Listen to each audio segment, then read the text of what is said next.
guys, welcome back to my YouTube channel. So it's been like a month, I think, since I uploaded. I also look super rough right now. I'm literally white as they come. I have no spray tan on. I have no makeup on. I could have put makeup on, but I'm literally chilling around the house today with like my daughter. So it's just like, what's the point, you know? So anyways though, this video is going to be my birth story. So I kind of have a birth vlog, but kind of not. I have a lot of footage from that day, but I didn't really make it a vlog because, I mean, it just happened so fast, I guess. So the camera was the last thing on my mind. I remember I mentioned it, but my sister, she recorded everything, but I'm not really going to be able to upload it because it's just so scattered and everything. So I might put some clips in here from that, but I don't really know. So the last time I recorded, I was 38 weeks, but I was doing a week 36 and 37 video. And I remember saying I thought about doing weekly updates. And at the end of week 38, I had thought about it, but I was just so busy and I was doing so much that just time slips away and it just didn't work out. And then the end of week 39, I could have done one, but I was due September 1st, which was a Saturday, and I had her August 31st. That Friday, so obviously I couldn't record the end of 39 weeks. So to kind of give you guys trying to make this video as short as I can, but week 38 I started experiencing a discharge, and like you could call it your mucus plug, but some people call it a mucus plug. Some people say that the mucus plug, it regenerates, so some people don't even know that they lose it, etc., etc. So I started losing some of that. It was clear, and then each day, like, it would be clear, and then each day I started having these random hot flashes through week 38. I'd get so nauseous. I mean, I had a lot of labor symptoms, like a lot, but like early labor, you know? And so, then, not to get all gross on you guys, but about, I think it was, let me look really quick. I want to say it was 2 days before I had her. 2 days before I had her, I started experiencing, August 29th. So I had, 2 days before I had her, I started, oh, no, I'm lying. August 29th, I started experiencing brown discharge. And throughout the day, it got, like, darker. Then that night, it had blood in it. And then, like, August 30th, it just started getting really gross. And so, to kind of speed it up, August 29th was a Tuesday, and went to sleep, had that, whatever. Wednesday, woke up, didn't feel that good, had some cramps, I had contractions, I had irregular contractions a bunch. Wednesday night, Jamal and I went to a cookout for work. I didn't feel good. I told him, I was like, I don't feel very good. Like, I'm sitting in my birthing bowl. I was like, I don't feel very good. You know, so we left like at 9, and I started having irregular contractions.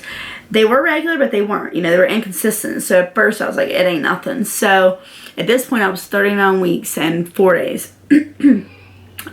Or technically 5 days, because it was, you know, Wednesday going to Thursday. So anyways though, they were 10 minutes apart. They were 11. They were 15. They were 10 minutes apart consistently for a while. Then they went up to 15, then 20, and then they tapered off, and then they came back. And oh my gosh, it was crazy. And, but see, that Wednesday night, I didn't get any sleep. I'm not joking, like no sleep, because I would lay down, y'all, and like, they weren't like real painful, but they bothered me enough to wake me up. I would literally lay down, and they would wake me up, and I'd have to like, you know, whatever. I probably took like 3 baths that night because I just didn't feel the best. And then Thursday, I woke up and I had like more blood, and I had all that crazy stuff, and I didn't really do a lot Thursday. I don't think I did. I think we just I know. I called the midwife on call Thursday. That's what it was. I called the midwife on Thursday, told her what I was passing, like the brown stuff, the blood and all that. And she's like, well, come in before your doctor's appointment and get checked, because I had centering classes that day. Jamal and I did. They were normally from 12 to 2 every other Thursday. So I went in early, but she didn't get to check me until halfway through the class. And I was 3 centimeters and 100% of face, which was exciting because 3 weeks prior to that, when I was 36 weeks and 5 days, I was at nothing. Cervix completely closed, so high, everything. So I was 100% of face and 3 centimeters. And I told her like what I was experiencing, and she's like, you're experiencing early labor. You know, she's like, I'm not going to say you could go tonight. You could go through the weekend. And I was like, well, my due date's Saturday. And she's like, you might go to your due date. You could go after. Some people experience early labor. Someone's like that for a week, which would be exhausting, because I'll be honest, y'all, I was exhausted. I didn't get any sleep Wednesday. And then that Thursday, or that night, come home, and they were 10 minutes apart. Then I remember like at 1 a.m. I was like, well, this ain't nothing, because they were like 15 minutes apart. And then, but these were more strong, like stronger. I had to, I mean, not only was I getting up out of bed, like I would wake up, I was getting out of bed just like breathing through it, because like they were coming, you know, they were more painful, and it wasn't nothing I couldn't handle, but like it's enough to make you jump up when you're trying to lay down, you know? And I literally, like, I'm not exaggerating, I probably took like 6 or 7 baths that night. I'm a bath person. I love taking baths. It relaxes me. I love like just chilling. Like, that's why I used to always want a water birth, which now I'm so glad I didn't do a water birth like I wanted to, because I didn't like being in the water when I was in labor, and I'll get into that in a second. So anyways, so around 3 a.m. I remember I was texting my mom, and I was texting my best friend Ashley, and I was like, they're getting more consistent. They were around like anywhere from 5 to 7 minutes apart, starting at like 3:30 in the morning. And around 4, my mom's like, what do you think you should go to the hospital? I'm like, I don't know. Like, I felt dumb, because I had contractions for so long, irregular. You know, I was like, I don't know. I feel dumb. This ain't it. This ain't the real thing. Anyway, so they were coming. So I was like, okay, maybe this is the real thing. So got Jamal up, which he was on and off kind of all night. I was letting him know like what was going on and everything, but I didn't want to like wake him up and make him lose sleep when it was unnecessary. I bet you guys Wednesday night and Thursday night combined, maybe an hour. Like, I got no sleep. I was exhausted. Tried to drink coffee, but I started feeling sick kind of. I was like nauseous. So anyways, though, I took a shower. Jamal took a shower. We got ready. My parents were getting ready. And we went over. We left around, I want to say it was like 6:30 in the morning, and no, it was like 6:15ish. Anyways, we got to Chick-fil-A. Actually, yeah, I want to say we got to Chick-fil-A like at 7:15, 7:20, because we had to stop on the way, and I had to pee, and I just felt awful, so I had to pee. I had to pee like every 30 seconds, and I'm not lying to you guys. The pressure on my bladder was insane. The pressure on my bladder, though, was insane. You want to come say hey, Aiden? The pressure on my bladder was literally, and this is my nephew Aiden. He was there waiting in the hospital with me, weren't you? Mm-hmm. Give me a high five. The pressure in my bladder, though, was literally insane. I mean, I literally could pee. Like, I thought I had to pee like every 3 seconds, literally. So anyways, though, so we stopped, got Chick-fil-A. I couldn't eat. I felt nauseous. My back started throbbing. And for those of y'all that don't know, my daughter was posterior, and I knew this prior because of an ultrasound, but they also said she could turn. But I had a lot of back labor. But she was posterior, which means she was facing up. So she was against my spine. So she came out face up instead of anterior, face down. And so I had a lot of back pain, and we made it to the hospital, and I had to pee again before we even went up. And we went up, and I waited for the midwife. They hooked me up to the monitors and all that. The midwife comes in and checks me, and I was 5 centimeters, obviously still 100% of face, and I was like, oh, okay. And she's like, you're gonna have a baby today. I was like, cool. So I was like shocked. I guess, you know, I just was. I was like, well, I'm progressing quick. So keep in mind, y'all, this is like at 8 a.m., okay? 8:30. I might be off by like a half an hour or so by the times. So we get it, like, admitted or whatever you want to call it, go into a room, and they hooked me up to the monitor, make sure her heartbeat was good and all that. And around 11 a.m., well, I had a nurse who was amazing. Her name was Ann. She was like a birth coach in itself. And it was her, Jamal, my mom, and my sister, which my best friend Ashley came in for a little bit. My dad came in and said, hey, my niece and nephew. But once I was in active labor, they're like, okay, that's it, no more. So around 11, she checked me, and I went from a 5 to a 7 in like 2.5 hours. And I was like, well, this is fit to be a breeze. I mean, that's what I was thinking, you know, because, yeah, I mean, I was in pain, but like, I was like, this ain't crap. I'm gonna be able to do this. Like, I just thought, you know, I mean, in 2.5 hours, I went to 7. I was like, well, shoot, I'll be pushing. They said you only go a centimeter an hour is what they were telling me when people normally go to active labor, which is from 7 to 10 centimeters. So anyways, though, for those of y'all don't know, I want to do a drug-free birth, and I'll get into that in a second. So I had done no drugs at this point, nothing. So around 11, I was 7. Between 11 to 5, I can't tell you like the exact order of everything, but I took 2 baths, and I hated being in the bath, especially the second time because I was miserable.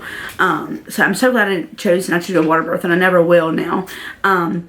But so I was really, really tense around that point when I was 7. First off, because it was painful, duh. Second off, because I was exhausted, like truly physically exhausted. I was running on no sleep. I mean, I really was. And I was dealing with extreme pain. You know what I mean? So, I was on the birthing ball. Jamal was pressing on my back. My sister, my mom, everybody was helping me. They were all great. Like I said, my RN was like amazing. I couldn't have done it without her. And my contractions at the very end were almost like a minute and a half apart to like 3 minutes. There was one time, you guys, I was using the bathroom. I was peeing, and Jamal was like in there with me, rubbing my back. I stood up, and I thought I was done, like using the bathroom, and I didn't have a contraction. Had a contraction, stood up and leaned against the wall, sat back down. I mean, it was crazy, but I was like really, really hyper. And what I mean is, like, I couldn't sit still. I was up, I was down. I thought I had to pee. I thought I had to do this. Every time I had a contraction, I was like, oh my gosh, I had to stand up. Like, they were just getting so intense, like so intense. So at 2 p.m., she comes in and she checks me, and she's like, you're still 7. She's like, let's discuss a couple options because your water hasn't broke. And she's like, we could break it, and 2 things can happen. The contractions could get more intense, and I can't remember what the other one was. They'll get a lot closer together. So she's like, or you can let it break natural. She's like, but eventually it's gonna have to break, you know, normally, instead of her being born like in the sack. So I was like, just break it, dude. Let's get it popping. So she broke it. So I was like, okay. That's when the contractions got intense, and it was crazy. And I was doing really well though. Like my breathing and everything, I was just really, really tense. And I didn't really realize at the time it's because I was really exhausted. And that's what they'd ended up telling me. So anyways though, around like 4 o'clock, I mean, I was in pain, you know. I thought to myself, I have got to be almost 10 centimeters. Like, these are insane. They're so close. Like, I've got to be 10 centimeters. Nope. Well, I'll get to that in a second. So the nurse comes in and she's like, let's talk about some pain options. And I'm like, no, I don't want to do that. I don't want to do that. I want to do drug-free, blah, blah, blah. She's like, you're really, really tense though. You know, you got no sleep 2 nights in a row. You need to relax so your body can progress. You have to relax so your body can progress. And so she was really, really nice. And I was like, no, I'm okay. She mentioned nitrous oxide. My mom's like, well, Amber, why don't you just do nitrous oxide? It's a laughing gas, blah, blah, blah. Well, not a laughing gas. Well, I think that's what it is, but I didn't laugh. And so at first still was like gun-ho, but I was like, nope. So then around 5-ish, 5:30, she comes in and checks me in the midwife. I was still a 7, y'all. And I mean, I remember when she told me that, I like hit the bed and I was like basically in tears, not even from the pain, but I was just like so discouraged and I was exhausted. I was like, oh my gosh, I was like, I don't think I can do this, just because I was so tired. So anyways, though, long story short, the midwife was like, let's talk about pain options. She's like, you have to get to 10, obviously, to push. You're not relaxing, you're tense. She's like, you are physically exhausted. I was so exhausted, I was starting to fall asleep in contractions right before she came in. Even though they're only like a minute and a half to 2 minutes apart, but I was like dozing on and off because I was just exhausted. I mean, I was so tired. So anyways though, I was like, okay, I'll do nitrous oxide, let's do it. Because this is what would have happened. And see, a lot of people, when they've told me before, well, I got an epidural because they told me I should so I could progress, I was like, yeah, okay, that's for the birds. But in my situation at this point, I believe it. I mean, 5 or 6 hours went by and I was a 7. 24 hours could have, another 16 to 24 hours could have went by and I still couldn't have had her. Or what ended up would have happened is I would have had an emergency C-section because her heart rate would have dropped and I would have been too exhausted. And I saw that happen with someone else. Like, I ain't trying to have a C-section like that. So I'm good. So I got nitrous oxide. That stuff didn't do crap. Just to think I'm gonna get a hospital bill for that too, man. I ain't ever doing that ever again. I tried, and no. I fed it a survey about it too. Don't waste your money. It's stupid. It really, really is. So, I was inhaling it, and then I was just like so discouraged, and I didn't want to get an epidural. I mean, I'm like petrified of needles, literally petrified. But they knew it wasn't working, and I was even getting more intense, and I was getting more upset.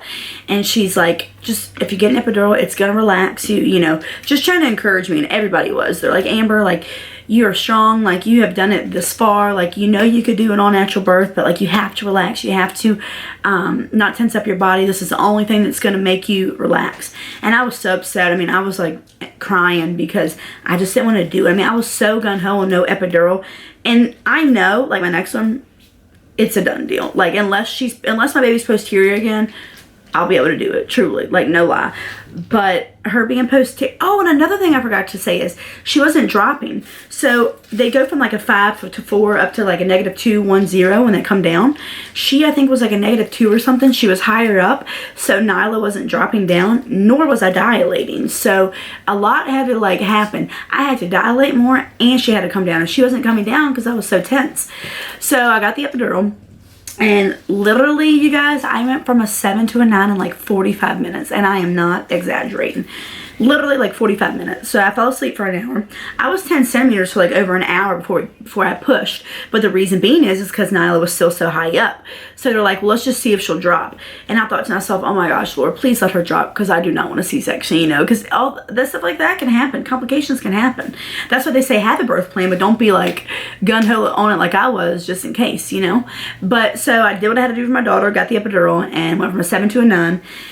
Then I started pushing. At 8:15, she comes in, and she's like, okay, she's like, she still hasn't dropped. I say, we just try and push. She's like, let's just see what happens. So I started pushing at 8:15, or like 8:20, I'm sorry. Yeah, 8:20. And at 9:34, she was born, so an hour and about 14 minutes.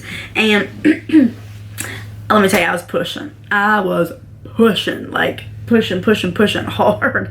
So she was born at 9:34.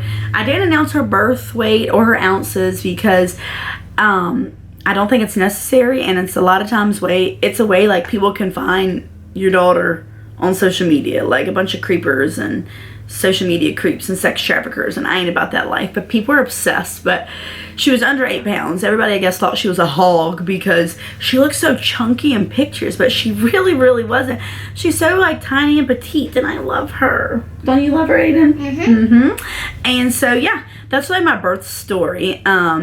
At first, like when all this was going on, I was like, I can't even do a birth story, because I told her I was going to do no epidural, but I'm not embarrassed. I did what I had to do for my daughter, and I'm glad that it worked out the way it did, versus me having to get an emergency C-section 12 hours later because I wasn't progressing and her heart rate was dropping, and there's no way I would have lasted another 12 hours, like dead serious. Like there's no way. I would have just died basically. So that's my birth story. This is a really long video, so thank you for watching. Please subscribe, and if you have any questions about labor or delivery or pregnancy, just leave them below, and I could do a whole nother video about stuff like that. What gets on my nerves though, people will comment or people will private message me, but they don't ever comment on my videos, and it's like, bro, comment on my videos and I can make a whole nother video about that, you know. So anyways though, thank you for watching, and yeah, I guess I'll see you in the next video, even though I have no idea what it's going to be, but alright, Aiden. Bye. Bye.